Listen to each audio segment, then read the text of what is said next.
Your physician scribbled something on a notepad, slid it across the desk, and that was more or less the end of it. 2 words: elevated pressure, then a prescription, a handshake, and you walked out of that office holding a small piece of paper that would change your mornings for the foreseeable future. 1 pill, once a day, no real explanation attached.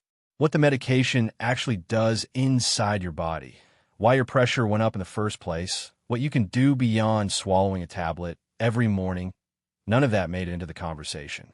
And if you're like most men, you went home, filled the prescription, and started taking it without fully understanding what was happening at the biological level. That's not a failure on your part. That's just how most of these appointments go. But here's the thing. The men who actually get this under control, the ones whose cardiovascular health genuinely improves over time rather than slowly deteriorating behind a number that looks acceptable on paper, those men understand something most people never get told. They understand the difference between controlling a reading and addressing what's driving it. That gap between managing a number and actually changing the underlying condition is where most treatment plans quietly fall apart. And that's what we're going to walk through today. Let's start with what's actually happening inside your body, because most people have it slightly wrong. When men think about high blood pressure, they picture the heart working too hard. They imagine the pump straining, overworking, pushing too forcefully. And while the heart does bear additional load when pressure is elevated, the real story doesn't begin there. It begins in the walls of your arteries. Your blood vessels are not rigid tubes. They're layered, living structures wrapped in smooth muscle, tissue that is designed to contract and relax in a continuous rhythm synchronized with every heartbeat. When that tissue is healthy and responsive, it does exactly what it should. It flexes under pressure, absorbs the surge of blood leaving the heart, and releases smoothly. The whole system is elastic, adaptive. In younger men with good vascular health, this process happens seamlessly. You don't feel it. You don't think about it. It just works. But something begins to change in many men through their 40s and 50s. The smooth muscle surrounding the arterial walls gradually loses its ability to fully relax. Instead of opening and closing in rhythm, those muscles develop a kind of chronic low-level tension. They remain partially contracted even between heartbeats. Imagine your hand forming a loose fist that never completely opens.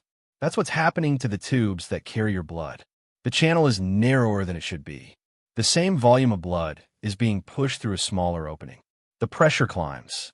Now here is the precise molecular mechanism that causes that contraction, and this is where the medication enters the picture with a very specific purpose.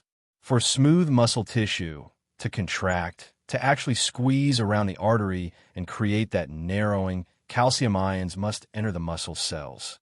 This isn't an analogy.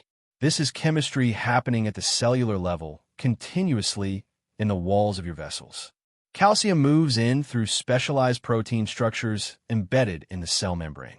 These structures are called voltage-gated calcium channels, tiny regulated gateways that open in response to electrical signals and allow calcium to flood inward. When calcium enters, it binds to proteins inside the cell that trigger the contraction sequence. The muscle fires. The vessel narrows. Pressure rises. The medication prescribed to you, Amlodipine, which is the generic name behind many common brand prescriptions, does one thing with remarkable precision. It physically binds to those calcium channels and sits inside them, partially blocking the flow of calcium into the smooth muscle cells. Less calcium in. Weaker contraction signal. The muscle relaxes. The artery widens. Blood flows through a larger opening. Pressure drops. What makes this medication particularly well-suited to long-term management is its selectivity. Unlike some other blood pressure treatments, it doesn't slow the heartbeat. It doesn't directly alter kidney function. It works specifically on the contraction mechanism in arterial smooth muscle. That selectivity is part of why the side effect profile tends to be manageable for most men and why it's prescribed so commonly as a first line of treatment. But here is the part that changes everything. The part that should have been included in that appointment before you left with your prescription. The calcium channel is blocked. The vessel is being held open. The number on the blood pressure monitor looks better, but the biological environment that caused that smooth muscle to tighten in the first place, the years of high sodium intake driving fluid retention and vascular strain, the inflammation building slowly in arterial walls from a diet built on processed food, the physical inactivity that allowed vascular stiffness to accumulate, the chronic background stress that keeps the nervous system in a state of low-level activation. None of that has changed. The medication is holding the gauge in a safe range, but the engine underneath is still running the exact same way it was before you started taking the pill. That gap between what the medication controls and what it leaves untouched is the gap that eventually catches men who were never told about it. Let me walk you through a scenario that reflects something I've seen many times over. A man in his late 50s, call him Marcus, comes in with blood pressure readings hovering around 165/96. Moderately overweight. A high-pressure management job with irregular hours. His diet is built almost entirely on convenience. Lunch from whichever place is closest to the office, dinner from a delivery app most nights, breakfast skipped more often than not. He's prescribed Amlodipine. Within 2 weeks, his numbers drop noticeably. He feels better. He assumes the problem is handled. He goes back to exactly what he was doing before the appointment. He never misses a dose. He checks that box every single morning without fail.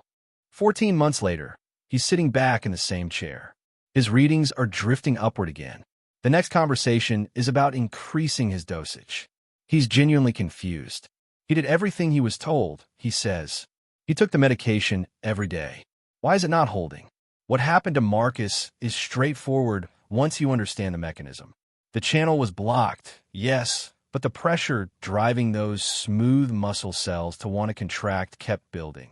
The sodium overload continued. The inflammation in his arterial walls continued. The physical stiffening continued accumulating. The medication had to compensate for more and more of a growing load.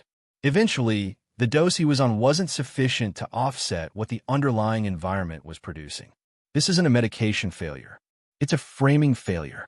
Marcus was given a tool and told it was a solution, when in reality, it was one layer of a strategy that required other layers to function sustainably. Before we move to what those other layers look like, the side effects deserve a real explanation rather than a list of warnings read off a pharmacy printout. Ankle swelling is the most frequently reported effect, appearing in somewhere between 5 and 10% of people on this medication. It tends to cause significant worry because men associate it with kidney trouble or heart strain. The actual mechanism is more straightforward. When a medication relaxes arterial walls, it creates a pressure differential that allows more blood to reach the small capillaries at the extremities, particularly in the lower legs, ankles, and feet. Some of the fluid from those capillaries seeps into the surrounding soft tissue. That is the swelling. Your kidneys are not causing it. Your heart is not in immediate danger. It's a peripheral vascular response. Keeping your legs elevated for 30 to 40 minutes in the evening helps substantially. Light walking during the day improves circulation enough to reduce the effect in many men. And for most, this symptom diminishes on its own within the first few weeks as the body adjusts to its new arterial baseline. Flushing is another early experience. Warmth in the face, redness across the neck, a sense that your skin is running hotter than usual. This happens because your arteries are now wider than they've been in some time. Blood is reaching surface capillaries with more volume and ease. Your body is recalibrating to this new arterial diameter. For the majority of men, the flushing fades within the first few weeks without any change in dosage. One practical warning that genuinely matters and is consistently overlooked. Grapefruit. There is an enzyme in your gut lining and liver, designated CYP3A4, that is responsible for metabolizing amlodipine at the intended rate, keeping blood concentrations within the therapeutic range your doctor designed your dose around. Grapefruit contains compounds that significantly suppress this enzyme. The result is that more of the medication enters your bloodstream than your prescribed dose was calculated to deliver. Concentrations can push beyond the intended therapeutic window. A single glass on rare occasions is unlikely to cause a serious problem, But if grapefruit or grapefruit juice is a regular part of your morning routine, replace it with something else and mention it at your next appointment. This is a simple substitution with a real impact on how the medication performs. Now, to the part that actually changes the trajectory. The dimension of this that Marcus was missing and that most men never receive. There is a body of rigorously conducted research showing that specific dietary changes, implemented consistently, can reduce systolic blood pressure by between 8 and 14 points. That range overlaps substantially with what a starting dose of amlodipine typically produces, which is generally 10 to 15 points of reduction. Read that again and let it settle. The right dietary approach produces results in the same territory as a pharmacological dose. And the two don't cancel each other out. They work through completely different mechanisms. The medication blocks the calcium channel, the output signal. The dietary changes reduce the biological forces that are driving that channel to want to open in the first place, the input pressure. You're not fighting the same battle twice. You're opening two separate fronts simultaneously, and the combined effect is measurably greater than either one alone. The most extensively studied dietary approach for managing elevated blood pressure is built around three central variables that consistently show up in cardiovascular research. The first is sodium, the most powerful single modifiable variable in arterial health for most men. The majority of men consuming a typical modern diet are taking in somewhere between 3,000 and 5,000 milligrams of sodium daily, often with almost no awareness that this is happening. The target for meaningful blood pressure management is under 1,500 milligrams per day. The critical mistake most men make is going after the salt shaker. That's not where the sodium is coming from. The dominant sources are processed and packaged foods, commercial bread products, canned goods, deli and cured meats, fast food, restaurant meals, and meal delivery. The salt you consciously shake onto your plate represents a small fraction of what you're actually consuming. The single most impactful change for many men is cooking at home 3 to 5 nights per week instead of ordering in or eating out. When someone else prepares your food, you have zero visibility into its sodium content. A single restaurant pasta dish can carry close to a full day's worth of sodium in one serving. At home, you control what goes in. That shift alone, applied consistently, produces visible movement in blood pressure readings for many men within 2 to 3 weeks. The second variable is potassium, genuinely underestimated in most conversations about blood pressure. Potassium and sodium operate in direct physiological opposition in the cardiovascular system. Higher potassium intake signals the kidneys to excrete more sodium, which reduces fluid volume in the bloodstream, which reduces pressure on vessel walls. Think of potassium as a counterbalance to every unit of sodium you consume. Avocados, sweet potatoes, spinach, white beans, lentils, and plain unsweetened yogurt are all substantial sources, often higher in potassium than bananas, which tend to get most of the attention. The practical approach is simply including 2 potassium-dense foods at most meals throughout the day. Not obsessive tracking, just something leafy and deliberate variety in what you're eating. The third variable surprises most men when they first hear it. Magnesium. This mineral is directly involved in the relaxation of smooth muscle tissue, including the smooth muscle that surrounds your arteries. The pathway is distinct from what the medication does, but the directional result is the same. Vessel walls that are under less tension, more capable of widening in response to blood flow. Research suggests that supplemental magnesium in the range of 200 to 400 milligrams daily can reduce blood pressure by 2 to 4 points in individuals whose levels are below optimal. And studies consistently indicate that a substantial portion of men in their 40s and 50s are below optimal without knowing it, because magnesium deficiency doesn't announce itself with obvious symptoms. Food sources include dark leafy vegetables, pumpkin seeds, almonds, cashews, and dark chocolate with a cacao content of 70% or higher. If you're considering a supplement, magnesium glycinate or magnesium malate tends to be better absorbed than magnesium oxide, which is the form found in most inexpensive supplements. It's worth discussing with your doctor particularly if you're already on multiple medications. When sodium reduction, potassium optimization, and magnesium support are layered alongside medication, the result is fundamentally different from medication alone. The drug manages the output. The diet works on the input. You're not replacing one with the other. You're giving each one a different job, and they perform those jobs at the same time. Understanding what to expect in the early weeks matters because the anxiety that comes from uncertainty is one of the main reasons men adjust their dosage without guidance or stop taking medication too soon. Both of those decisions can be genuinely dangerous. In the first 3 days, the medication is building toward its therapeutic concentration in your bloodstream. You may see very little change in your readings or none at all. This is normal. The drug has not failed. Stay consistent and don't make any adjustments. Between days 4 and 7, blood levels approach steady state, and meaningful movement in your readings typically begins during this window. If ankle swelling appears, it's most likely to show up here. Elevate your legs in the evenings and give it time. By the second week, flushing typically begins to ease as your body establishes its new arterial baseline. If you've started dietary changes alongside the medication, particularly sodium reduction, you may notice not just lower average readings, but more consistency throughout the day. Less of a sharp spike in the morning. Less variability between readings taken at different times.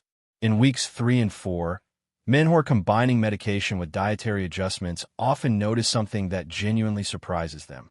Not just lower numbers, but a flattening of the daily pattern. Readings that used to swing widely start converging toward a stable range. By months 2 and 3, with potassium and magnesium layered in, the stacked effect becomes visible in the data. Some men come back to their follow-up appointments and find their physician noting that control is better than expected for their current dose. That is not coincidence. Marcus came back 4 months after that frustrating conversation about increasing his dosage. He'd gone home with a different frame of reference. Started cooking at home most nights. Replaced his usual delivery lunches with whole food alternatives. Started reading labels, not obsessively, but with awareness. Added magnesium glycinate before bed.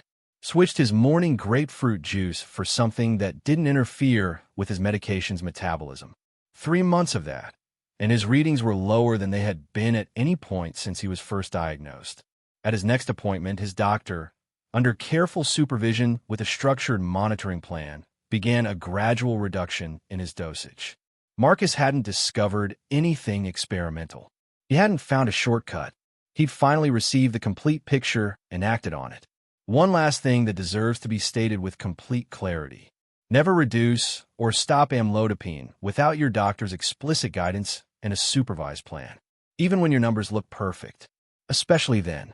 The reason your readings look stable is precisely because the medication is doing its job. Stopping it abruptly can cause a rapid rebound rise in pressure that carries real cardiovascular risk. Any change in dosage belongs to a conversation with your physician, with monitoring in place and a clear timeline.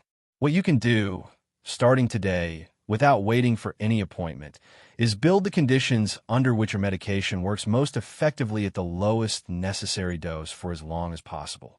The prescription is the floor that keeps you safe right now. What you do beyond it determines how high the ceiling goes and whether the floor needs to keep rising to compensate for what you're not addressing. The pill manages the output of a system that is still running. Your choices shape what that system is producing in the first place.